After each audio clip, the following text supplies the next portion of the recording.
Hello hi എല്ലാവർക്കും എന്നോട് പുതിയ വീഡിയോയിലേക്ക് സ്വാഗതം. ഞാൻ ഋതു കൃഷ്ണ. നമ്മൾ നോക്കാൻ പോകുന്നത് സെപ്റ്റംബർ ആദ്യത്തെ ആഴ്ചയിലെ സെപ്റ്റംബർ ഫസ്റ്റ് വീക്കിലെ കറണ്ട് അഫയേഴ്സ് ആണ്. സെപ്റ്റംബർ 1 തൊട്ട് 6 വരെയുള്ള കാര്യങ്ങളാണ് നമ്മൾ നോക്കാനായിട്ട് പോകുന്നത് കേട്ടോ. അപ്പോ നമ്മുടെ ചാനലിന്റെ പേരെന്താണ്? Learno G K and current affairs ആണ്.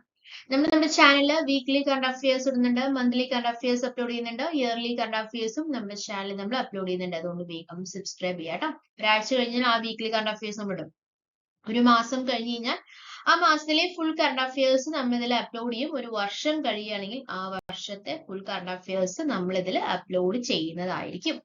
ഓക്കെ, അപ്പൊ നമ്മുടെ ആദ്യത്തെ ചോദ്യം ഇതാണ്. What does SASCI stand for? SASCI എന്താണ് അതിന്റെ ഫുൾ ഫോം എന്താണ് എന്നുള്ളതാണ് ചോദ്യം. എന്താണ് സാസ്കി എന്ന് തന്നെ പറയാം അല്ലെ? എന്താണ് അതുകൊണ്ട് ഉദ്ദേശിക്കുന്നത്? എന്താണ്? ഏത് മിനിസ്ട്രി ആയിട്ടാണ് ബന്ധപ്പെട്ടിരിക്കുന്നത് അറിയാമോ? ദ മിനിസ്ട്രി ഓഫ് ടൂറിസം ആണ്. Ministry of Tourism issued Operation Guidelines for Saski scheme with the objective to comprehensively develop iconic tourist centers in the country. അതായത് ടൂറിസ്റ്റ് സെന്റേഴ്സിന്റെ ഡെവലപ്മെന്റിന് വേണ്ടിയിട്ടുള്ള ഒരു സ്കീമാണ് ഈ സാസ്കി സ്കീം എന്ന് പറയുന്നത്. അതിന്റെ ഫുൾ ഫോം എന്താണ് എന്നുള്ളതാണ് ചോദ്യം. Special assistance to states for capital investment is the full form of SASCI. It is the development of iconic tourist centers to global scale. എന്തിനാണ്? ടൂറിസ്റ്റ് സെന്റേഴ്സിനെ ലോകമാസകലം എത്തിക്കാൻ വേണ്ടിയിട്ടുള്ള ഒരു സ്കീമാണ് സാസ്കി സ്കീം എന്ന് പറയുന്നത്. Special assistance to states for capital investment എന്തൊക്കെ കാര്യങ്ങളാണ്? ബേസിക് ആയിട്ടുള്ള കുറച്ച് കാര്യങ്ങൾ. Stands for special assistant to states for capital investment is development of iconic tourist centers to global scale. It is a scheme launched by India's Ministry of Tourism to provide financial assistance to state government. അതായത് state ഗവൺമെന്റിന് സംസ്ഥാന സർക്കാരിന് financial assistant provide ചെയ്യുന്ന ഒരു സ്കീമാണ് ഇതെന്ന് പറയുന്നത്. എന്തിനു വേണ്ടിയിട്ടാണ്? ടൂറിസ്റ്റ് ഡെസ്റ്റിനേഷൻ ഒക്കെ ഡെവലപ്പ് ചെയ്യാൻ വേണ്ടിയിട്ട് അല്ലെ? അത്രമാത്രം അറിഞ്ഞിരിക്കാം. The scheme goal is to create unique tourist experience, attract more tourists, boost local economies and promote responsible tourism practices. Basic ആയിട്ട് ടൂറിസത്തിൽ ഡെവലപ്മെന്റ് കൊണ്ടുവരുന്ന ഒരു സ്കീമാണ് ഏത്? Special assistance to states for capital investment scheme എന്ന് പറയുന്നത് കേട്ടോ. പിന്നെ അതിന്റെ ഒബ്ജക്റ്റീവ് എന്താണ്? To develop and brand iconic tourist centers at a global scale, focusing on end-to-end tourism experience. Funding 100% എന്ന് പറയുന്നത് സ്റ്റേറ്റ് ഫണ്ടിംഗ് ആണോ? അല്ല, central funding for the development of these projects. State governments are responsible for creating detailed project reports, identifying projects and handling the operation and maintenance of the development facilities. അതായത് state government ഉത്തരവാദിത്തം എന്ന് പറയുന്നത് എവിടേക്കാണ് tourist centres ഉള്ളത്, എങ്ങനെയൊക്കെയാണ് ഇത് develop ചെയ്യാൻ പറ്റുക എന്നുള്ളതിന്റെ റിപ്പോർട്ട് സമർപ്പിക്കുക. അതിന് ആ റിപ്പോർട്ടിനനുസരിച്ചായിരിക്കും ഫണ്ടിങ് നടക്കാനായിട്ട് പോകുന്നത് അല്ലെ? Okay, project selection. Projects are selected through a challenge method. എന്തിനാണ് ഇത്രയും ഡീറ്റെയിൽ ആയിട്ട് പറയുന്നത് ചോദിച്ചു കഴിഞ്ഞാൽ മറന്നു പോകാതിരിക്കാൻ വേണ്ടിയിട്ടാണ്. ടൂറിസം സാസ്കി സെന്റർ അല്ലെങ്കിൽ സാസ്കി സ്കീം എന്ന് പറയുമ്പോൾ ടൂറിസം എന്ന് റിലേറ്റ് ചെയ്തുള്ള കാര്യം മറന്നു പോകരുത്. അത് ഇഷ്യൂ ചെയ്ത് ജൂലൈ 2025 ഗവൺമെന്റ് അപ്രൂവൽ കിട്ടിയിരിക്കുന്നത്. July 2025. That is current affairs, right അല്ലെ? Projects are selected through a challenge method based on criteria such as connectivity, existent tourism infrastructure, carrying capacity. ഒരു കാര്യം കൂടി പറയാൻ മറന്നു. അതെന്താണ്? സെൻട്രൽ ഗവൺമെന്റിന്റെ ആണോ സ്റ്റേറ്റ് ഗവൺമെന്റിന്റെ ആണോ? സെൻട്രൽ ഗവൺമെന്റ് നമ്മൾ പറഞ്ഞു, മറന്നു പോകരുത് കേട്ടോ.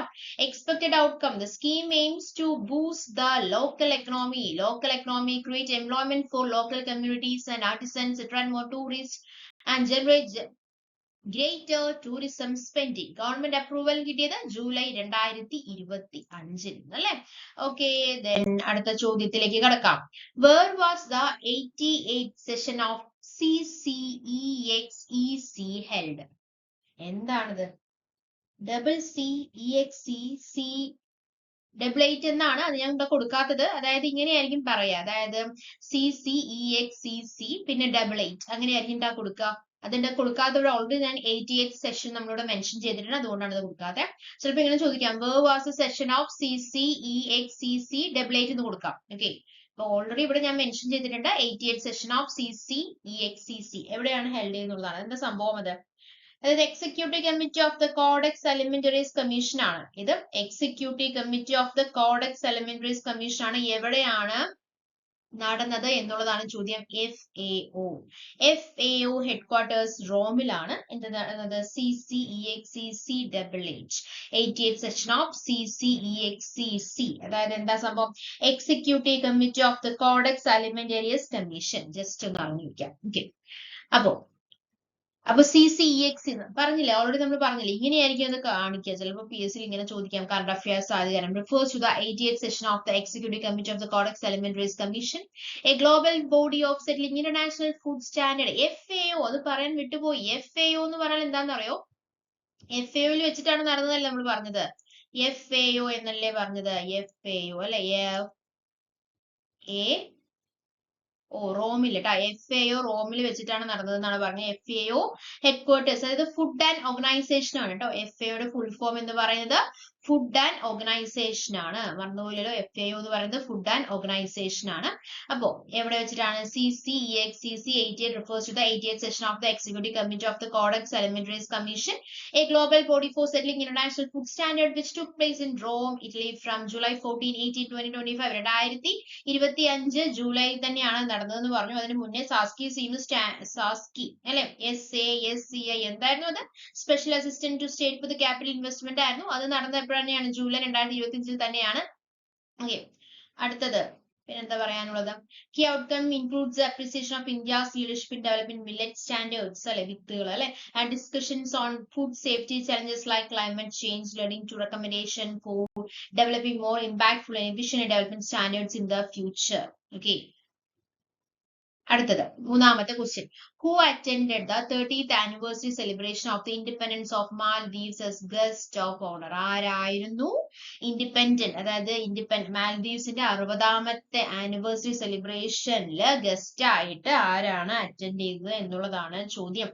ആരായിരുന്നു? The right answer is Narendra Modi. Okay. Prime Minister Sri Narendra Modi attended the 60th anniversary of Independence Day celebration of Maldives as a guest of honor at the Republic Square in May. Okay. അടുത്തത് നാലാമത്തെ ചോദ്യമാണ്. Which state government has launched the Digi Lakshmi scheme to digitally empower urban poor women? ഏത് government ആണ്? Right answer is Andhra Pradesh. ഏത് government ആണ് ഡിജി Lakshmi scheme പുറത്തിറക്കിയിട്ടുണ്ട്? അതായത് പാവപ്പെട്ട സ്ത്രീകൾക്ക് ജോലിയിൽ അവരെ എംപ്ലോയിഡ് ആക്കാൻ വേണ്ടിയിട്ടുള്ള ഒരു സ്കീമാണ് ഡിജി ലക്ഷ്മി സ്കീം എന്ന് പറയുന്നത്. For urban women's financial empowerment. Okay. Andhra Pradesh ആണ്. The state government of Andhra Pradesh കാണുന്നുണ്ടോ? വളരെ ചെറുതായി പോയല്ലേ. The state government of Andhra Pradesh launched the Digi Lakshmi scheme to digitally empower urban poor women. നമ്മൾ പറഞ്ഞു. This initiative aims to establish common service centers, helps self-help groups transition into small and medium enterprises. അതായത് basically ഈ common service centres അല്ലെങ്കിൽ self help groups എന്നൊക്കെ പറയുന്നത് Kudumbashree പോലുള്ളവരെ help ചെയ്യാൻ വേണ്ടിയിട്ട് ഇറക്കിയിട്ടുള്ള ഒരു സ്കീമാണ് ഇത് ഡിജിറ്റ് സ്കീം എന്ന് പറയുന്നത് കേട്ടോ. ഡിജിറ്റൽ എംപവർമെന്റ് ആണ് മെയിൻ ആയിട്ടുള്ള ഒരു ഗോൾ എന്ന് പറയുന്നത്. Common service centres scheme involving setting up 9034 CSC എന്ന് പറഞ്ഞാൽ എന്താണ്? Common service centers which will serve as the hubs for public services and digital transaction. SME transformation. SME എന്ന് പറഞ്ഞാൽ സ്മോൾ ആൻഡ് മീഡിയം ട്രാൻസ്ഫോർമേഷൻ എന്നുള്ളതാണ് അർത്ഥമാക്കുന്നത്. Small and medium എന്റർപ്രൈസസിനെയും develop ചെയ്യുക അല്ലെങ്കിൽ support ചെയ്യുന്നു, ഫിനാൻഷ്യൽ സപ്പോർട്ട് പ്രൊവൈഡ് ചെയ്യുന്നുണ്ട് അല്ലെ. അപ്പൊ ഇത്രയും കാര്യങ്ങൾ digital empowerment, common service centres, SME transformation and financial support are the key facts of Digi Lakshmi scheme. Okay. അടുത്തത് അഞ്ചാമത്തെ ചോദ്യമാണ്. Which state has become the leading state for new faunal discoveries in India എന്നുള്ളതാണ് ചോദ്യം. Yes. അപ്പോ എന്താണ് faunal discoveries എന്ന് പറഞ്ഞാൽ എന്താണ്? ജന്തുജാല കണ്ടുപിടുത്തങ്ങളിൽ മുന്നിൽ നിൽക്കുന്ന രാജ്യം. പുതിയ രാജ്യമല്ല കേട്ടോ, സംസ്ഥാനം. Okay. Which state has become the leading state for new faunal discoveries in India? ഇന്ത്യയിൽ ഏത് സ്റ്റേറ്റ് ആണ് ഏറ്റവും പുതിയ ജന്തുജാല കണ്ടുപിടുത്തങ്ങളിൽ ഒന്നാമത് എത്തിയിരിക്കുന്നത്? ഏതായിരിക്കും? കേരളം തന്നെയാണ് കേട്ടോ.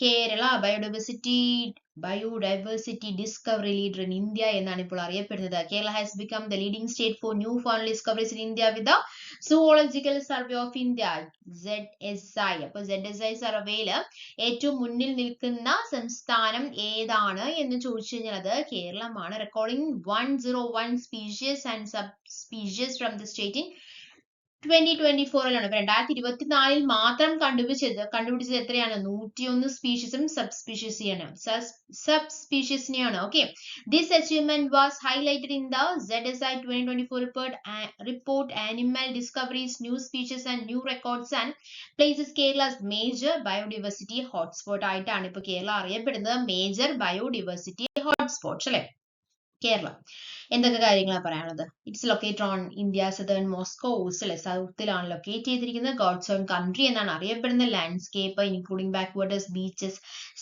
സ്പൈസ് പ്ലാന്റേഷൻസ് എല്ലാം ഉണ്ട് it is the 21st largest India state ഇന്ത്യയിൽ തന്നെ 21ാമത്തെ ഏറ്റവും വലിയ സംസ്ഥാനമാണ് 13th മോസ്റ്റ് പോപ്പുലസ് ജനസംഖ്യയിലെ 13ാമത്തെയാണ് അല്ലെ the state is celebrated for its high literacy rate unique culture and diverse flora and fauna അല്ലെ അതാണ് ഇപ്പൊ പറഞ്ഞത് കീ ഫാക്ട്സ് അബൌട്ട് കേരള എന്തൊക്കെ കാര്യങ്ങൾ ക്യാപിറ്റൽ തിരുവനന്തപുരമാണ് ട്രിവാൻഡ്രം എന്നും അറിയപ്പെടുന്നു 38,863 സ്ക്വയർ കിലോമീറ്റർ ആണ് ഏരിയ എന്ന് പറയുന്നത് പോപ്പുലേഷൻ 33 മില്യണേക്കാളും 13ാമതാണ് നിൽക്കുന്നത് അപ്പൊ 33 മില്യണേക്കാളും ഓവർ 33 മില്യൺ എന്നാ പറഞ്ഞിരിക്കുന്നത് ഒഫീഷ്യൽ ലാംഗ്വേജ് മലയാളമാണ് ഫോർമേഷൻ എപ്പോഴാണ് നവംബർ 1 1956 ആണ് ലിറ്ററസി റേറ്റ് എന്ന് പറയുന്നത് constituency rank highest in India currently at 96.2% ആണ് ലിറ്ററസി റേറ്റ് എന്ന് പറയുന്നത് higher male to female to male sex ratio than the national average unique features backwaters spice tree ഇതൊക്കെ നമുക്ക് അറിയുന്ന കാര്യങ്ങളാണ് അല്ലെ സ്റ്റേറ്റ് സിംബൽസ് ഏതൊക്കെയാണ് സ്റ്റേറ്റ് അനിമൽ ഏതാണ്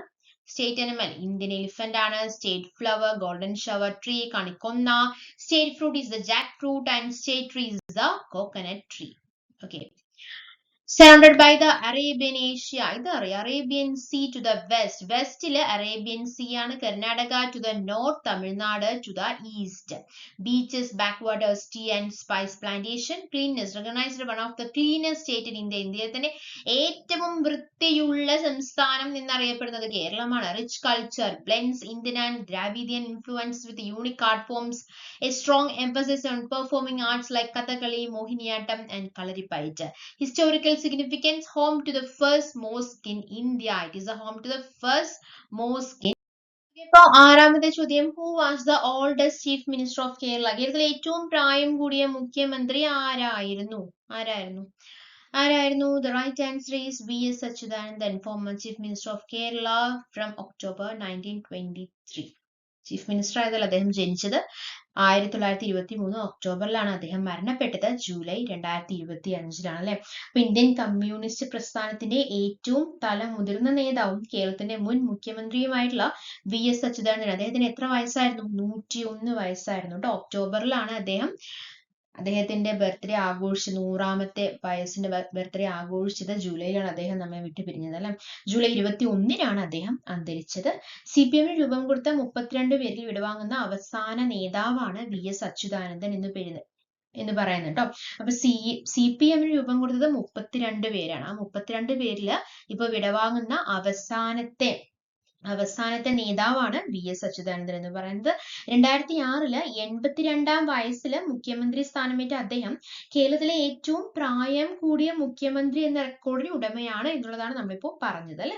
കേരള നിയമസഭയുടെ ചരിത്രത്തിലെ ഏറ്റവും പ്രായം കൂടിയ അംഗം എന്ന റെക്കോർഡും കേരളത്തിൽ ഏറ്റവും കൂടുതൽ കാലം പ്രതിപക്ഷ സ്ഥാനം വഹിച്ചതിന്റെ റെക്കോർഡും അദ്ദേഹത്തിന്റെ പേരിൽ തന്നെയാണ് എന്തൊക്കെ കാര്യങ്ങളും കേരള നിയമസഭയുടെ ചരിത്രത്തിലെ ഏറ്റവും പ്രായം കൂടിയ അംഗം അതുപോലെ തന്നെ കേരളത്തിലെ ഏറ്റവും പ്രായം കൂടിയ മുഖ്യമന്ത്രി അതുപോലെ തന്നെ കേരളത്തിലെ ഏറ്റവും കൂടുതൽ കാലം എനിക്ക് തോന്നുന്നു 14 വർഷമാണെന്നാണ് എന്റെ ഓർമ്മ നോക്കുക തെറ്റാണെങ്കിൽ കമന്റ് ചെയ്യാം കേട്ടോ 14 വർഷത്തോളം പ്രതിപക്ഷ നേതാവ് സ്ഥാനം വഹിച്ചതിന്റെ റെക്കോർഡും അദ്ദേഹത്തിന്റെ പേരിലാണ് കേരളത്തില് CPM ചിഹ്നത്തിൽ ഏറ്റവും കൂടുതൽ തവണ നിയമസഭയിലേക്ക് മത്സരിച്ചതിന്റെ റെക്കോർഡും അദ്ദേഹത്തിന്റെ 10 തവണയാണ് കേട്ടോ ഇനി സ്വാതന്ത്ര്യ സമര പോരാളിയും പുന്നപ്ര വയലാർ സമര സേനാനിയുമായിട്ടുള്ള വേലിക്കത്ത് ശങ്കരൻ അച്യുതാനന്ദൻ എന്ന V.S. 1923 ഒക്ടോബർ 20 ആലപ്പുഴയിലാണ് ജനിച്ചത് നമ്മൾ V.S.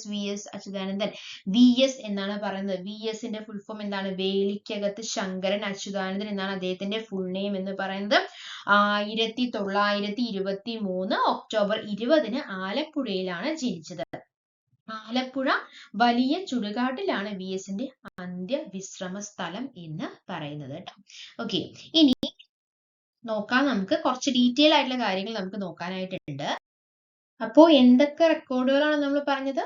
കേരളത്തിലെ ഏറ്റവും പ്രായം കൂടിയ മുഖ്യമന്ത്രി അല്ലെ? കേരളത്തിലെ ഏറ്റവും പ്രായം കൂടിയ മുഖ്യമന്ത്രി, കേരള നിയമസഭയുടെ ചരിത്രത്തിലെ ഏറ്റവും പ്രായം കൂടിയ അംഗം എന്ന റെക്കോർഡും, കേരളത്തിൽ ഏറ്റവും കൂടുതൽ കാലം പ്രതിപക്ഷ നേതാവ് സ്ഥാനം വഹിച്ചെന്ന റെക്കോർഡും അദ്ദേഹത്തിന്റെ പേരിലാണ്.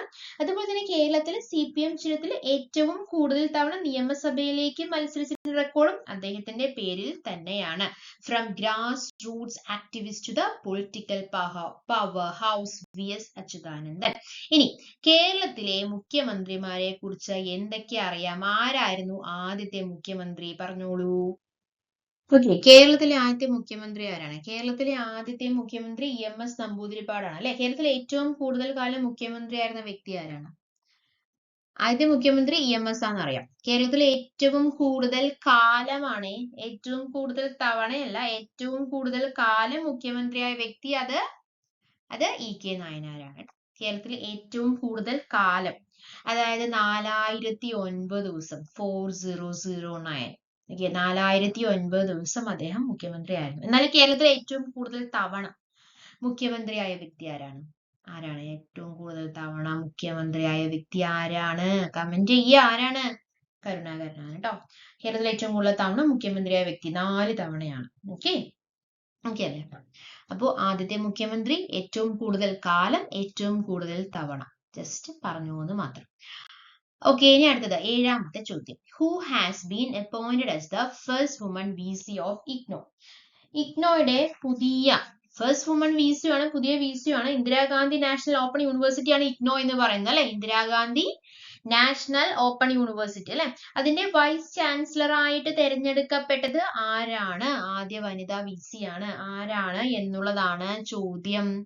ആരാണ്? The right answer is Indira Gandhi national open യൂണിവേഴ്സിറ്റിയുടെ വൈസ് ചാൻസലർ ആയിട്ട് ഉമാ കാംജിലാൽ നിയമിതയായിട്ടുണ്ട്. ആദ്യമായിട്ടാണ് IGNOയിൽ ഒരു വനിതാ വൈസ് ചാൻസലർ സ്ഥാനത്തെത്തുന്നത്. നിലവിലെ IGNOയുടെ ആക്ടിംഗ് വൈസ് ചാൻസലർ ആയിട്ടുള്ള ഉമാ കാംജിലാൽ വിദ്യാഭ്യാസ മന്ത്രാലയത്തിന്റെ ഡിജിറ്റൽ എഡ്യൂക്കേഷൻ സംരംഭങ്ങളായിട്ടുള്ള സ്വയം പ്രഭ പദ്ധതികളുടെ ദേശീയ കോർഡിനേറ്റർ കൂടിയാണ്. ഓക്കെ, അപ്പൊ എന്താണ് പറഞ്ഞത്? അപ്പൊ ചോദിച്ചോട്ടെ, എന്താ പറഞ്ഞത്? അതായത് വിദ്യാഭ്യാസ മന്ത്രാലയത്തിന്റെ ഡിജിറ്റൽ എഡ്യൂക്കേഷൻ സംരംഭങ്ങൾ, അതായിട്ടുള്ള സ്വയം പ്രഭ പദ്ധതി, സ്വയം പ്രഭ സ്കീമിന്റെ നാഷണൽ കോർഡിനേറ്ററും ആര് തന്നെയാണ്? ഉമാ കാംജിലാൽ തന്നെയാണ് കേട്ടോ. സോ ഇന്ദിരാഗാന്ധി നാഷണൽ ഓപ്പൺ യൂണിവേഴ്സിറ്റിയുടെ വൈസ് ചാൻസലർ ആയിട്ട് ഉമാ കാംജിലാൽ നിയമിതയായിട്ടുണ്ട്. ഇപ്പോ ആക്ടിംഗ് VC ആയിരുന്നു, ഇപ്പോൾ എന്തായിട്ടുണ്ട്? മെയിൻ VC ആയിട്ടല്ലേ? ആദ്യമായിട്ടാണ് IGNOയിൽ ഒരു വനിതാ വൈസ് ചാൻസലർ സ്ഥാനത്തെത്തുന്നത്. നിലവിൽ IGNOയുടെ ആക്ടിംഗ് വൈസ് ചാൻസലർ ആയിട്ടുള്ള ഉമാ കാംജിലാൽ വിദ്യാഭ്യാസ മന്ത്രാലയത്തിന്റെ ഡിജിറ്റൽ എഡ്യൂക്കേഷൻ സംരംഭങ്ങളായിട്ടുള്ള സ്വയം പ്രഭ പദ്ധതിയുടെ ദേശീയ കോർഡിനേറ്റർ കൂടിയാണ് എന്നുള്ളതാണ് നമ്മൾ പറഞ്ഞത്. അടുത്ത ചോദ്യം, who received the 43rd Lokmanya Tilak national award? അതായത് എന്താണ് പറഞ്ഞത്? ഈ വർഷത്തെ ലോകമാന്യ തിലക് പുരസ്കാരത്തിന് അർഹനായത് ആരാണ് എന്നുള്ളതാണ് ചോദ്യം. അത് 2025, അതായത് 43ാമത്തെ ലോകമാന്യ തിലക് നാഷണൽ അവാർഡ് എന്നും ചോദിക്കാം. അതുകൊണ്ടാണ് 43rd കൂടെ കൊടുത്തിട്ടുള്ളത്. അല്ലെങ്കിൽ 2025 ലോകമാന്യ തിലക് നാഷണൽ അവാർഡിന് അർഹനായത് ആരാണ്? ഇതാരാണെന്നറിയാമോ? കേന്ദ്രമന്ത്രിയാണ്. അറിയുന്നവർ കമന്റ് ചെയ്യൂ. ആരാന്നറിയാമോ? നിതിൻ ഗഡ്കരി കേട്ടോ. Union minister Nitin Gadkari was honored with the 43rd Lokmanya Tilak national award in Pune. An award is presented by the Lokmanya Tilak Smarak Trust for significant contribution to national progress. The award includes a cash prize of 1 lakh and citation. അതായത് എന്താണ്? ഈ വർഷത്തെ ലോകമാന്യ തിലക് പുരസ്കാരത്തിന് കേന്ദ്രമന്ത്രി എന്താണ് തെറ്റി പോണം എനിക്കറിയില്ല. കേന്ദ്രമന്ത്രി നിതിൻ ഗഡ്കരി അർഹനായിട്ടുണ്ട്. ബാലഗംഗാധര തിലകിന്റെ കുടുംബം ഏർപ്പെടുത്തിയ പുരസ്കാരമാണ് ഇത് ലോകമാന്യ തിലക് നാഷണൽ അവാർഡ് എന്ന് പറയുന്നത്. ബാലഗംഗാധര തിലകിന്റെ കുടുംബം ഏർപ്പെടുത്തിയ പുരസ്കാരമാണെന്ന് അറിയാലോ അല്ലെ? 1 ലക്ഷം രൂപയാണ് കേട്ടോ സമ്മാനത്തുക എന്ന് പറയുന്നത്. ലോകമാന്യ തിലക് ട്രസ്റ്റ് ആണ് പുരസ്കാരം സമ്മാനിക്കുന്നത്. 2023 പ്രധാനമന്ത്രി നരേന്ദ്രമോദിക്കും കഴിഞ്ഞ വർഷം എഴുത്തുകാരി സുധാമൂർത്തിക്കുമാണ് പുരസ്കാരം ലഭിച്ചത്. 2023 ആർക്കാണ്? 2023 നരേന്ദ്രമോദിക്ക് കിട്ടി. കഴിഞ്ഞ വർഷം 2024 സുധാമൂർത്തി, എഴുത്തുകാരിയായിട്ടുള്ള സുധാമൂർത്തിക്കാണ് ലോകമാന്യ തിലക് പുരസ്കാരം കിട്ടിയിട്ടുള്ളത് അല്ലെങ്കിൽ ലഭിച്ചിട്ടുള്ളത് എന്ന് തന്നെ പറയാം അല്ലെ? ബാലഗംഗാധര ഗുരുനാനക് ദേവിന്റെ കുടുംബം ഏർപ്പെടുത്തിയ പുരസ്കാരമാണ് ഏത് ലോകമാന്യ തിലക് നാഷണൽ അവാർഡ് എന്ന് പറയുന്നത്. അടുത്തത് who was the 14th vice president of India എന്ന് നമുക്ക് പറയാനായിട്ട് പറ്റുമോ? കാര്യം അദ്ദേഹം റിസൈൻ ചെയ്തിട്ടുണ്ട് അല്ലെ.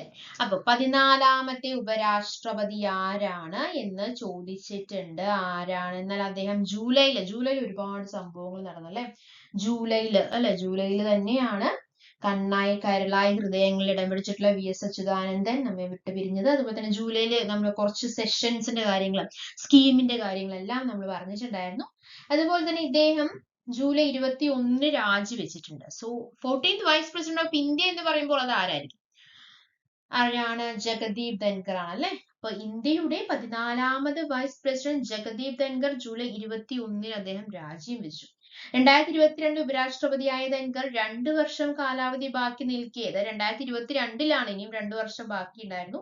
2022 അദ്ദേഹം ജോയിൻ ചെയ്ത് 2 വർഷം കാലാവധി ബാക്കി നിൽക്കെയാണ് രാജിവെക്കുന്നത്. രാജ്യസഭയിലെ അധ്യക്ഷൻ കൂടിയായിട്ടുള്ള ധൻകർ പാർലമെന്റ് സമ്മേളനത്തിനിടെയാണ് രാജിവെച്ചത്. ആരോഗ്യമായ പ്രശ്നങ്ങൾ മൂലമാണ് എന്നുള്ളതാണ് ആരോഗ്യമൂലമായ പ്രശ്നങ്ങൾ കാരണമാണ് എന്നുള്ളതാണ് അതിന്റെ റീസൺ ആയിട്ട് പറയുന്നത് കേട്ടോ. ആരോഗ്യ പ്രശ്നങ്ങൾ മൂലമാണ് രാജി എന്നാണ് രാഷ്ട്രപതിക്ക് നൽകിയ കത്തിൽ ധൻകർ വ്യക്തമാക്കിയിട്ടുള്ളത്. 2022 ഉപരാഷ്ട്രപതിയായിട്ടുള്ള ധൻകർ കാലാവധി തികയ്ക്കാതെ രാജിവെക്കുന്ന 3ാമത്തെ വ്യക്തിയാണ്. സോ ആരൊക്കെയാണ് ബാക്കി 2 വ്യക്തികൾ എന്ന് നമുക്ക് അറിയണം അല്ലെ. അപ്പൊ Jagdeep Dhankhar resigns vice president of India on July 2025. അപ്പം ഉപരാഷ്ട്രപതിയുടെ ഈ അപ്രതീക്ഷിത രാജിയും തുടർന്നുണ്ടായ ആരോപണ പ്രത്യാരോപണം ദേശീയ രാഷ്ട്രീയ രംഗത്ത് ചൂടുപിടിച്ച വിവാദങ്ങൾക്ക് തിരികൊളുത്തിയിരിക്കുകയാണ്. ഓക്കെ, അപ്പൊ ഭാരതത്തിന്റെ 14ാം ഉപരാഷ്ട്രപതിയായിട്ടുള്ള ജഗദീപ് ധൻകർ ജൂലൈ 21 തന്റെ അപ്രതീക്ഷിത രാജി പ്രഖ്യാപിച്ചത്. പാർലമെന്റിലെ വർഷകാല സമ്മേളനത്തിനിടയിൽ നടന്ന രാജി പ്രഖ്യാപനം ഏവരെയും ഞെട്ടിച്ച ഒന്നായിട്ട് മാറിയിട്ടുണ്ട് കേട്ടോ. പാർലമെന്റില് വർഷകാല സമ്മേളനത്തിനിടയിൽ നടന്നിട്ടുള്ള രാജി പ്രഖ്യാപനം ഏവരെയും ഞെട്ടിച്ചിട്ടുണ്ട് എന്നുള്ളതാണ്. ആരോഗ്യ പ്രശ്നങ്ങൾ കാരണമാണ് പദവി ഒഴിയുന്നത് എന്നുള്ളതാണ് രാഷ്ട്രപതിക്ക് അയച്ച കത്തില് ധൻകർ വ്യക്തമാക്കിയിട്ടുള്ളത്. എന്നാൽ ഇതിന് പിന്നില് രാഷ്ട്രീയ നീക്കങ്ങൾ ഉണ്ടെന്ന വാദങ്ങൾ വന്നതോടെയാണ് രാജി ഭരണപക്ഷ പ്രതിപക്ഷ കക്ഷികൾക്കിടയിൽ വിവാദങ്ങൾക്ക് വഴിതെളിച്ചു വിട്ടത്. കാലാവധി പൂർത്തിയാക്കാൻ എത്ര വർഷം കൂടി ബാക്കിയുണ്ടായിരുന്നു? 2 വർഷം കൂടി അദ്ദേഹത്തിന് ബാക്കിയുണ്ടായിരുന്നു. അദ്ദേഹത്തിന്റെ പ്രായം എന്ന് പറയുന്നത് 74 വയസ്സാണ് അദ്ദേഹത്തിന് കേട്ടോ. 2022 വെങ്കയ്യ നായിഡുവിന്റെ പിൻഗാമിയായിട്ടാണ് ജഗദീപ് ധൻകർ ഉപരാഷ്ട്രപതിയായിട്ട് മാറുന്നത്. 2022 അദ്ദേഹത്തിന് മുന്നേ ഉപരാഷ്ട്രപതി ആരായിരുന്നു? വെങ്കയ്യ നായിഡു ആയിരുന്നു, മറന്നു പോകരുത്. സുപ്രീം കോടതിയിൽ അദ്ദേഹം സീനിയർ അഭിഭാഷകനായിരുന്നു. ബംഗാൾ ഗവർണർ ആര്? വെങ്കയ്യ നായിഡു ആണോ സീനിയർ അഭിഭാഷകൻ? അല്ല, സുപ്രീം കോടതിയിലെ സീനിയർ അഭിഭാഷകനായിരുന്നു ധൻകർ. ബംഗാൾ ഗവർണർ ആയിരിക്കെയാണ് ഉപരാഷ്ട്രപതി സ്ഥാനത്തേക്ക് എത്തിയത്. ഉപരാഷ്ട്രപതി സ്ഥാനത്ത് നിന്നുള്ള രാജി പോലെ അപ്രതീക്ഷിത വഴിത്തിരിവുകൾ നൽകാണ് അദ്ദേഹത്തിന്റെ ജീവിതവും എന്ന് പറയുന്നത്. അദ്ദേഹത്തിന്റെ ജീവിതത്തെ കുറിച്ച് അറിയാൻ ഒരു കഥ കേൾക്കാൻ താല്പര്യമുള്ളവർക്ക് കേൾക്കാം. 1951 മെയ് 18 രാജസ്ഥാനിലെ ജുൻജുനു ജില്ലയിലെ, നല്ല പേരല്ലേ, ജുൻജുനു ജില്ലയിലെ കുഗ്രാമമായിട്ടുള്ള കീർത്തായിലാണ് അദ്ദേഹം ജനിക്കുന്നത്. ഫുൾ മെറിറ്റ് സ്കോളർഷിപ്പ് സൈനിക സ്കൂളിൽ പ്രവേശനം നേടിയ ധൻകർ ഭൗതിക ശാസ്ത്രത്തിലും നിയമത്തിലും ബിരുദം പൂർത്തിയാക്കിയിട്ട് 1979 രാജസ്ഥാനിലെ അഭിഭാഷകനായിട്ട് കരിയർ സ്റ്റാർട്ട് ചെയ്തു. ജാട്ട് വിഭാഗത്തിൽ ആവേശമായിരുന്ന ഹരിയാനയിലെ കർഷക നേതാവ് ചൗധരി ദേവിലാലിന്റെ ആവശ്യപ്രകാരമാണ് അദ്ദേഹം രാഷ്ട്രീയത്തിലേക്ക് എത്തുന്നത്. 1989 തെരഞ്ഞെടുപ്പിൽ ജുൻജുനു ലോക്സഭ മണ്ഡലത്തിൽ മത്സരിക്കണമെന്ന് ദേവിലാൽ ആവശ്യപ്പെട്ടതോടെ ധൻകർ പാർലമെന്റിലേക്ക് എത്തി. 1990 VP സിംഗ് മന്ത്രിസഭയില് പാർലമെന്റില് സഹമന്ത്രിയായിരുന്നു അദ്ദേഹം. എന്നാൽ VP സിംഗുമായിട്ടുള്ള കുറച്ച് അഭിപ്രായ വ്യത്യാസങ്ങളുടെ പേരിൽ എന്ത് ചെയ്തു? ദേവിലാൽ മന്ത്രിസഭ വിട്ടു. ധൻകറും പദവി ഉപേക്ഷിച്ചു. പിന്നാലെ ചന്ദ്രശേഖർ മന്ത്രിസഭയിലും ധൻകർ സഹമന്ത്രിയായി. പിന്നീട് PV നരസിംഹറാവു പ്രധാനമന്ത്രി ആയതോടെ കോൺഗ്രസുകാരനുള്ള ധൻകർ 1993 രാജസ്ഥാൻ നിയമസഭയിലും എത്തി. ബോറടിക്കുന്നുണ്ടോ? ജസ്റ്റ് കേട്ടിരിക്കട്ടോ. 1994 തലച്ചോറിലെ രക്തസ്രാവത്തെ തുടർന്ന് മകൻ ദീപക് മരിച്ചത് അദ്ദേഹത്തെ ആകെ ഒന്ന് ആടി ഉലച്ചിട്ടുണ്ടായിരുന്നു. അതാണ് അദ്ദേഹത്തെ എല്ലാ കാര്യത്തിനും പിന്തള്ളാൻ അദ്ദേഹത്തിന്റെ മകന്റെ മരണം ഒരു റീസൺ ആയി. 2016 ബംഗാളിൽ BJPയുടെ നിയമകാര്യ വിഭാഗത്തിൽ ചുമതല വഹിച്ചതിന് പിന്നാലെയാണ് ബംഗാൾ ഗവർണറായിട്ട് നിയമിതനായത്. അപ്പൊ അദ്ദേഹം ബംഗാൾ ഗവർണറായിട്ടും അദ്ദേഹം നിയമിതനായിട്ടുണ്ട്. രാജ്യത്തിന്റെ 14ാം ഉപരാഷ്ട്രപതിയും അദ്ദേഹം തന്നെയാണ് അല്ലെ. പിന്നെ വേറെ 3 പേരാണ് ടോട്ടൽ രാജിവെച്ചുള്ളത്. ബാക്കി 2 പേര് ആരൊക്കെയാണ്? കാലാവധി പൂർത്തിയാക്കാതെ രാജിവെക്കുന്ന മൂന്നാമത്തെ ഉപരാഷ്ട്രപതിയാണ് ജഗദീപ് ധൻഖർ എന്ന് നമ്മൾ പറഞ്ഞു. 1969 മെയ് 3 മുതൽ ആക്ടിംഗ് പ്രസിഡന്റ് ആയിരുന്ന വി ഗിരി രാഷ്ട്രപതി സ്ഥാനത്തേക്ക് മത്സരിക്കാനായിട്ട് ഓഗസ്റ്റ് 20 ഉപരാഷ്ട്രപതി സ്ഥാനം രാജിവെച്ചതാണ് ആദ്യ സംഭവം എന്ന് പറയുന്നത് കേട്ടോ. അപ്പോൾ ഗിരിയാണ് ഇന്ത്യയിൽ ഏറ്റവും കുറഞ്ഞ കാലം, അതായത് 2.25 വർഷം ഉപരാഷ്ട്രപതി ആയിട്ടുള്ള വ്യക്തി. 3 വർഷത്തോളം ഉപരാഷ്ട്രപതി വഹിച്ച ആളാണ് ആര്? ആർ വെങ്കിട്ടരാമനും. രാഷ്ട്രപതിയാകുന്നതിൽ 1987. ഇപ്പൊ രണ്ടുപേരും രാഷ്ട്രപതി എന്നുള്ളൊരു ഫോർമാറ്റിക്ക് വരുന്നത് കാരണമാണ് രാജിവെച്ചത്. എന്നാൽ ഇദ്ദേഹം ജഗദീപ് ധൻഖർ ആരോഗ്യ പ്രശ്നങ്ങൾ മൂലമാണ് രാജിവെച്ചത് എന്നാണ് നമുക്ക് അറിയാനായിട്ട് കഴിഞ്ഞിട്ടുള്ളത്. ഓക്കെ അല്ലേ? അടുത്ത ചോദ്യം, അവസാനത്തെ ചോദ്യം, 10ാമത്തെ ചോദ്യമാണ്. Which Korean film was voted the best film of the 21st century എന്നുള്ളതാണ് ചോദ്യം. ഈ ഒരു ക്വസ്റ്റ്യൻ നിങ്ങൾക്ക് അറിയാമോ? അതായത് 21ാം നൂറ്റാണ്ടിലെ ഏറ്റവും മികച്ച സിനിമയായിട്ട് തിരഞ്ഞെടുക്കപ്പെട്ട കൊറിയൻ ചിത്രം ഏതാണ് എന്നുള്ളതാണ് ചോദ്യം. ഇങ്ങനെ ഒരു സിനിമയുണ്ടോ? ഈ സിനിമ നിങ്ങൾ കണ്ടിട്ടുണ്ടോ എന്നുള്ളതാണ് എന്റെ ചോദ്യം. ഓക്കെ, 21ാം നൂറ്റാണ്ടിലെ ഏറ്റവും മികച്ച സിനിമയായിട്ട് തിരഞ്ഞെടുക്കപ്പെട്ട സിനിമ ഏതാണ് അറിയാമോ? നിങ്ങൾക്ക് അറിയുന്നുണ്ടെങ്കിൽ കമന്റ് ചെയ്യാം. ഏതായിരിക്കും അത്? ഒരു കൊറിയൻ ഫിലിമാണ് പാരസൈറ്റ്. പാരസൈറ്റിന്റെ കാണുമ്പോൾ തന്നെ അല്ലെ, ഈ ഒരു പിക്ചർ കാണുമ്പോൾ തന്നെ നമുക്കൊരു അസ്വസ്ഥത ഉണ്ടാക്കുന്ന ഒരു പിക്ചർ തന്നെയാണ് കൊടുത്തിട്ടുള്ളത്. അസ്വസ്ഥതയും അതുപോലെ എന്നാൽ ആസ്വാദികരമായിട്ടുള്ള ഒരു സിനിമ തന്നെയാണ് കേട്ടോ പാരസൈറ്റ് എന്ന് പറയുന്നത്. അപ്പോൾ 21ാം നൂറ്റാണ്ടിലെ ഏറ്റവും മികച്ച സിനിമയായിട്ട് തിരഞ്ഞെടുക്കപ്പെട്ട കൊറിയൻ ചിത്രം എന്ന് പറയുന്നത് പാരസൈറ്റ് ആണ്.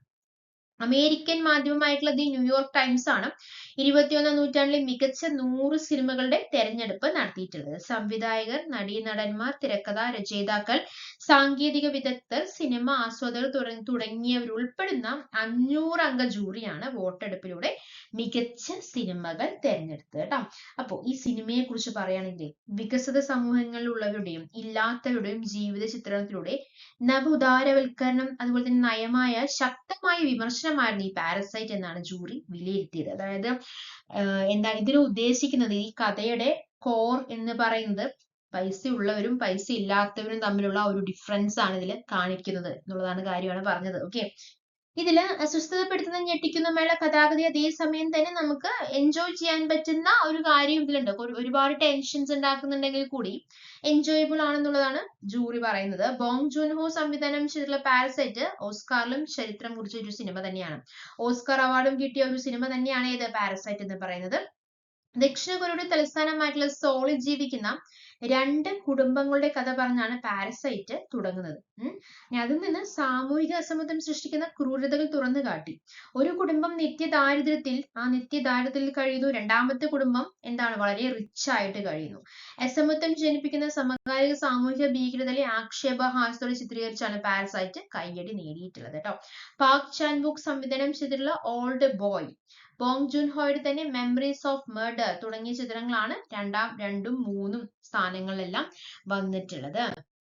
ഇപ്പൊ ഓസ്കാർ അവാർഡും കിട്ടിയിട്ടുണ്ട് നമ്മൾ പറഞ്ഞു. Bong Joon Ho's 2019 film Parasite was voted the best film of the 21st century by the New York Times in a recent poll of the film industry professionals and readers survey. നമ്മൾ പറഞ്ഞ കാര്യം തന്നെയാണ്. Critically acclaimed dark comedy which explores themes of class disparity through a poor family infiltrating a wealthy one. Also won 4 academic awards including Best Picture, making the first non-English language film to achieve this.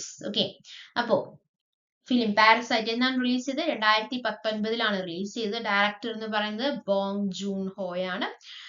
Recognition voted the best film of the 21st century in the New York Times Best 100 list and readers poll. അപ്പൊ 100 പടങ്ങളിൽ ഏറ്റവും, അതായത് best ആയിട്ട് 100 പടങ്ങളിൽ select ചെയ്തു. അതിലും ഏറ്റവും best ആയിട്ടുള്ള select ചെയ്ത പടമാണ് പാരസൈറ്റ് എന്ന് പറയുന്നത്. 4 ഓസ്കാർ കിട്ടിയിരിക്കുന്നത്. അതാണ് ചരിത്ര സംഭവം എന്ന് പറയുന്നത്. 4 ഓസ്കാർ കിട്ടിയിട്ടുണ്ട്. Including best picture was the first non English film to do so. Okay, a black comedy about a poor family who schemes to become employed by the wealthy family leading to a dramatic consequences ആണ് ഈ ഫിലിമിന്റെ plot എന്ന് പറയുന്നത്. എന്താ black comedy എന്ന് പറഞ്ഞു കഴിഞ്ഞാൽ? അതായത് ഈ ബ്ലാക്ക് കോമഡി കൊണ്ട് ഉദ്ദേശിക്കുന്നത് ബ്ലാക്ക് കോമഡി മാത്രമല്ല, ഡാർക്ക് കോമഡി എന്ന് പറയും, അല്ലെങ്കിൽ ഡാർക്ക് ഹ്യൂമർ എന്നൊക്കെ വിളിക്കാറുണ്ട്. അതായത് എന്താ സംഭവം എന്ന് വെച്ച് കഴിഞ്ഞാൽ എന്ത് വിളിച്ചാലും ഞെട്ടിക്കുന്നതും അപ്രതീക്ഷിതമായ എന്തെങ്കിലും അവതരിപ്പിച്ച് രസിപ്പിക്കുക എന്നതാണ് ഈ ബ്ലാക്ക് കോമഡി കൊണ്ട് ഉദ്ദേശിക്കുന്നത് കേട്ടോ. ഓക്കെ. സോ പിന്നെന്താ പറയാനുള്ളത് ഇതാണ് പാരസൈറ്റ് മൂവി അല്ലെ. അപ്പൊ എന്താണ് പറഞ്ഞത്? ഓസ്കാർ പുരസ്കാരം നേടി ചരിത്രം കുറിച്ച കൊറിയൻ ചലച്ചിത്രമാണ് പാരസൈറ്റ് എന്ന് പറയുന്നത്. നൂറ്റാണ്ടിലെ മികച്ച സിനിമയായിട്ട് മാറിയിരിക്കുകയാണ്. സോ ഇതുപോലത്തെ കറണ്ട് അഫയേഴ്സ് ആണ് നിങ്ങൾക്ക് ആവശ്യമെങ്കിൽ നമ്മുടെ ചാനൽ സബ്സ്ക്രൈബ് ചെയ്യുക, സപ്പോർട്ട് ചെയ്യുക. Thank you. Thanks for your time. By.